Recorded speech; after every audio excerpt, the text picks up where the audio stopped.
सिर्फ एक ही नियम मायने रखता है। क्या किसी देश या किसी सिंगल पर्सन ने ऐसा आइडिया या कुछ यूनिक एक्ट परफॉर्म किया था जिससे कि ह्यूमन रेस का पूरा इतिहास बदल गया? ये कहना था हेनरिक वान लून का, जिन्होंने famous book the story of Mankind लिखी है। अगर हम सोचे तो ये बात बिल्कुल सही दिखाई देगी। सिर्फ एक अलग आइडिया या कल्चर की वजह से हमारा इतिहास पूरी तरह से अलग हो सकता था, और कई बार सिर्फ एक इंसान ही काफी होता है इतिहास को बदलने के लिए। आज पूरी धरती पर ह्यूमन सिविलाइजेशन का राज है, लेकिन क्या आप जानते हैं कि दुनिया का सबसे पहला ह्यूमन सिविलाइजेशन सेंटर कहां बनाया गया था?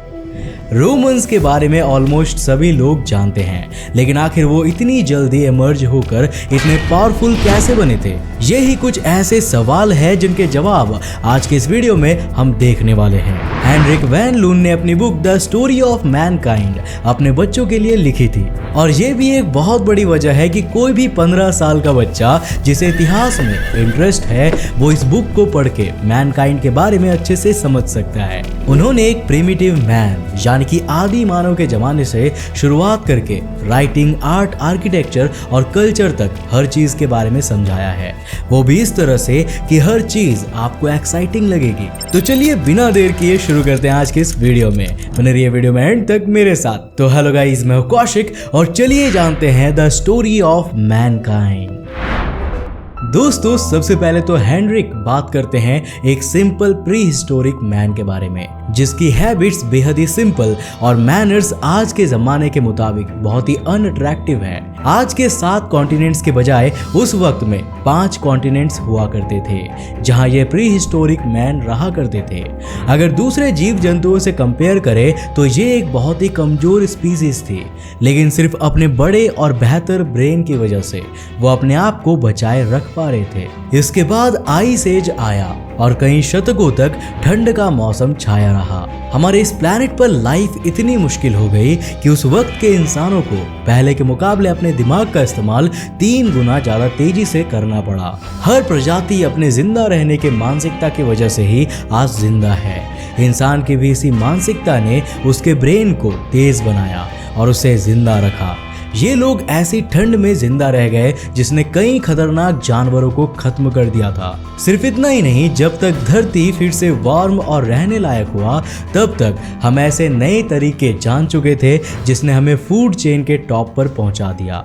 हमारे अर्ली एंसेस्टर्स धीरे धीरे आगे बढ़ रहे थे कि तभी अचानक इजिप्ट के नील रिवर के पास रहने वाली सभ्यता ने रातों रात सिविलाइजेशन का पहला सेंटर बना दिया।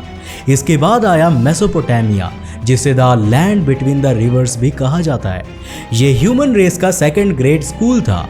हेनरिक ने एगिन नदी के बहुत से छोटे आइलैंड ब्रिजेस के मैप्स बनाकर हमें यह भी समझाया कि कैसे नॉलेज और साइंस को ओल्ड ईस्ट से यंग वेस्ट तक ले जाया गया था, जहां और कोई नहीं बल्कि ग्रीक सभ्यता रहा करती थी। माना जाता है कि हेलेनिस नाम के एक इंडो यूरोपियन ट्राइब ने हजारों साल पहले एशिया छोड़ दिया था और 11वीं शताब्दी में ग्रीस के रॉकी पेनिनसुला में आके बस गए थे। तभी से इन्हें द ग्रीक्स कहा जाने लगा। अगर आप हेनरिक के द्वारा समझाए गए मैप को देखेंगे तो क्लियरली आपको यह दिखेगा कि कैसे सिविलाइजेशन की शुरुआत इजिप्ट में हुई थी और मेसोपोटामिया में एगिन नदी के जरिए वेस्ट में मूव करने लगी, जहां यूरोपियन कॉन्टिनेंट्स था। सिविलाइजेशन के पहले 4000 साल इजिप्शियंस, बेबीलोनियंस और फेनिशियंस ने वर्ल्ड को एक्सप्लोर करने का जिम्मा लिया था। इसके साथ ही वो अपने टेक्निक्स और टीचिंग्स को भी हर जगह फैलाना चाहते थे। इन लोगों ने अपने नॉलेज की पावर ग्रीक को दी, जो आगे जाकर एक और बड़ी सभ्यता रोमन्स के टीचर बन गए। अफ्रीका के नॉर्दर्न कोस्ट पर सेमिटेस की एक और सभ्यता डेवलप कर रही थी। इन्होंने मेडिटेरेनियन के वेस्टर्न हाफ पर कब्जा कर लिया था। इस वजह से इंसानी इतिहास की one of the famous wars Rome और कार्थेज के बीच शुरू हो गई। पर अब इस वॉर के बारे में जानने से पहले हमें रोमन्स के बारे में जानना बहुत जरूरी है। दोस्तों, इसमें कोई शक नहीं कि रोमन्स हमारे ह्यूमन हिस्ट्री की one of the most famous सभ्यता है। रोम में सबसे पहले ग्रीक्स सिर्फ ट्रेड करने आए थे, लेकिन फिर वो वहीं पर रुक गए ताकि रोमन्स के टीचर बन सके। इसीलिए भी ग्रीक्स ने रोमन्स को अपनी मर्जी से उनके कल्चर के बारे में सिखाया। रिटन अल्फाबेट्स के बारे में रोमन्स ने ग्रीक से ही सीखा था। इसके साथ ही उन्होंने system of coins, measures of weights के बारे में भी ग्रीक से ही सीखा। धीरे धीरे रोमन्स ने ग्रीक कल्चर की हर चीज अपना ली, यहाँ तक कि रोमन्स ने ग्रीक गॉड्स को भी अपना लिया। जैसे कि ग्रीक गॉड ज्यूस रोम में आकर जुपिटर बन गए थे, लेकिन रोमन्स ने ग्रीक गवर्नमेंट को नहीं अपनाया। रोमन्स के लिए किसी भी राजा को ओवरथ्रो करना आसान था, लेकिन ग्रीक्स में जिसका दादा परदादा राजा थे, उनके बच्चे ही राजा और रानियां बना करते थे। पर रोमन्स इसमें बिलीव नहीं करते थे। बहुत सेंचुरीज के स्ट्रगल के बाद रोमन्स ने ऐसा सिस्टम बनाया जिसे रोम के हर फ्री सिटीजन को सिटी अफेयर्स में पार्टिसिपेट करने का मौका दिया, और इस वजह से भी रोमन्स को ग्रीक्स के ऊपर एक बहुत बड़ा एडवांटेज मिला। रोमन्स ग्रीक्स की तरह भाषण देकर लोगों को नहीं समझाते थे, बल्कि वो अपने फिजिकल फोर्सेस में ज्यादा बिलीव किया करते थे। अपने बहुत से एडवांटेजेस की वजह से रोमन कल्चर बहुत जल्दी पूरी दुनिया के सामने उभर के आ रहा था। अब जाहिर सी बात है, कार्थेज के लिए ये चिंता की बात थी। कार्थेज एक तरह से उस वक्त का कमर्शियल सेंटर था, इस वजह से भी वो बहुत जल्दी डेवलप हुआ और तुरंत ही अमीर बन गया था। वहीं रोम टाइबर नदी के किनारे पर बने अपने छोटे छोटे विलेजेस की वजह से बहुत जल्दी पावर में आ गया था। कार्थेज अपने इन यंग राइवल्स की क्षमता देखकर बहुत ही चिंतित हो गए थे।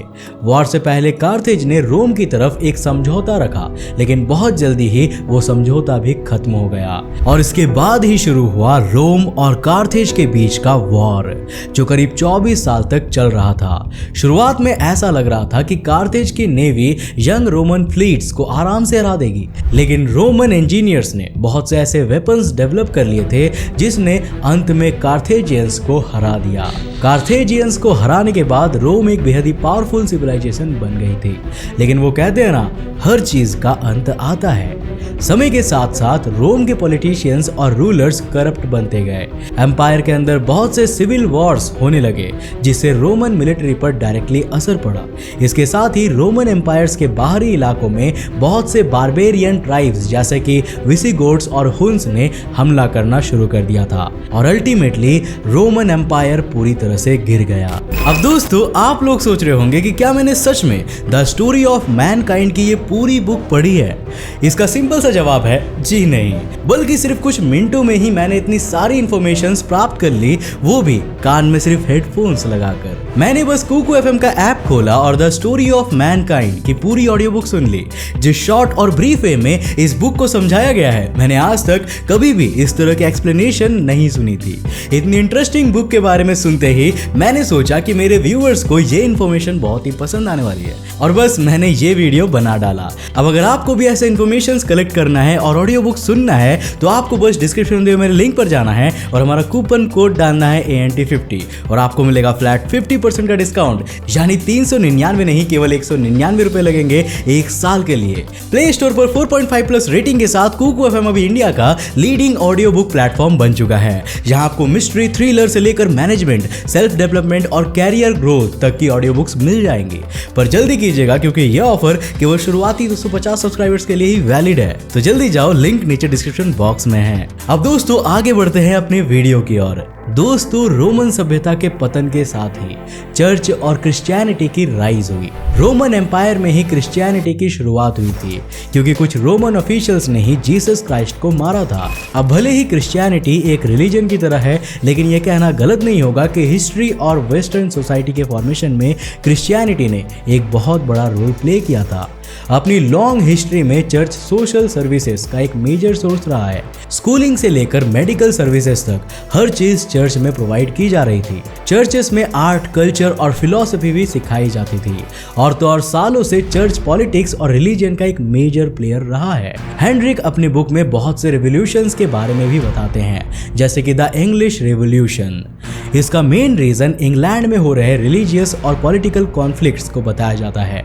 उस वक्त के राजा जेम्स सेकंड एक कैथोलिक थे और उनका रिलीजन उनके बहुत से डिसीजंस पर असर करता था। इस वजह से नॉन कैथोलिक पॉपुलेशन के साथ उनकी भिड़ंत होती रहती थी। इसके अलावा हेनरिक द फ्रेंच रेवोल्यूशन और द अमेरिकन रेवोल्यूशन के बारे में भी बहुत विस्तार से समझाते हैं। नेशनल इंडिपेंडेंस एक और बहुत बड़ी चीज है जिसने हमारी ह्यूमन हिस्ट्री पर बहुत असर किया है। अगर हम इंडिपेंडेंस के इतिहास की बात करें तो साउथ अमेरिकन्स वो पहले थे जिन्होंने अपने हक के लिए अपने इन्वेडर्स ब्रिटिशर्स से लड़ाई की और द डिक्लेरेशन ऑफ इंडिपेंडेंस को फॉर्म किया। द डिक्लेरेशन ऑफ इंडिपेंडेंस में 3 बेसिक रूल्स थे।